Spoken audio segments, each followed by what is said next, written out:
শুভ সকাল বন্ধুরা। তো আমি চলে এসেছি একটা রেসিপি নিয়ে, শিখা রান্নাঘরে। তো আজকে লাউটা কালকে অর্ধেক করেছি আর আজকে অর্ধেক করব।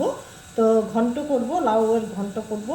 তো আজকে আমি একটু অন্যভাবে ঘন্টটা রান্না করব, দেখতে থাকুন বন্ধুরা। ধনেপাতা আর রসুন কাঁচা লঙ্কা দিয়ে। তো প্রথমে আমি লাউটা কেটে নিই, তারপরে রান্নাটা বসাবো। তো লাউটা কাটা হয়ে গেছে বন্ধুরা, লাউ কেটে ধুয়ে নিয়েছি, ধনে পাতাটাও নিয়ে নিয়েছি ধুয়ে। আর এই যে কাঁচা লঙ্কা, বেশি করে কাঁচা লঙ্কা আর রসুন নিয়েছি, ছাড়িয়ে নিয়েছি। এবারে আমি রান্নাটা বসিয়ে দিই। একদম সহজ রান্না, দারুণ লাগবে খেতে। ধনে পাতা পড়লে তো আর কিছুই লাগবে না, বাটা কিচ্ছু দিতে হবে না, একদম সিম্পল রান্না করছি আমি বন্ধুরা, দেখতে থাকুন। তো কড়াইয়ে তেল দিয়ে দিলাম বন্ধুরা, আর এই যে রসুন ছাড়ানো আছে আর কাঁচা লঙ্কা ছাড়ানো আছে। জলটা ফেলে দিই, জল আছে একটু। এবারে দিয়ে দিব রসুন কাঁচা লঙ্কা দিয়ে দিচ্ছি। আর এইবারে একটু আমি পাঁচফোড়ন দিয়ে দিলাম। পাঁচফোড়ন দেওয়ার পরে আমি এবার লাউ, এই যে কেটে রাখা লাউগুলো দিয়ে দিব।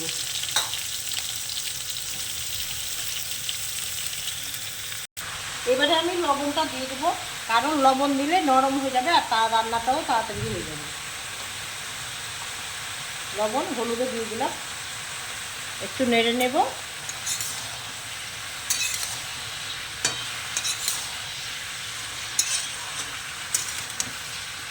এবারে ঢেকে দেবো।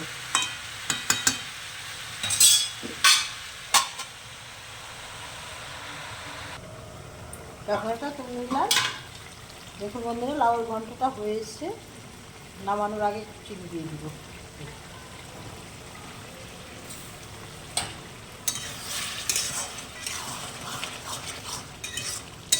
একদম সিম্পল রান্না বন্ধুরা, শুধু লাউ যে এক মশলা দিয়ে খেতে ভালো লাগে না, এমনিই ভালো লাগে। এইবারে আমি একটু ধনে পাতা দিয়ে দিব।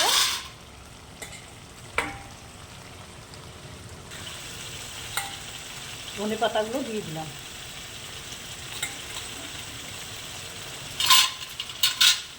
লাউটা হয়ে গেছে বন্ধুরা, এবারে আমি ঢেলে নেব। তো বন্ধুরা, লাউটা থালাতে ঢেলে নিলাম। এই যে দেখুন, আপনারাও এইভাবে খাবেন, শীতকালে খুব ভালো লাগবে। আর ধনে পাতা দিলে তো জমেই যায় লাউয়ের ঘন্ট। তো আজকে আমি লাউয়ের ঘন্ট রান্না করে দেখালাম। অবশ্যই অবশ্যই একটা খাবেন, করে খাবেন। ভালো লাগলে কমেন্টে লিখবেন, অবশ্যই লাইক করবেন, শেয়ার করবেন। আর আপনারাও করে খাবেন। সুস্থ থাকুন, ভালো থাকুন। কালকে আবার অন্য রেসিপিতে দেখা হবে।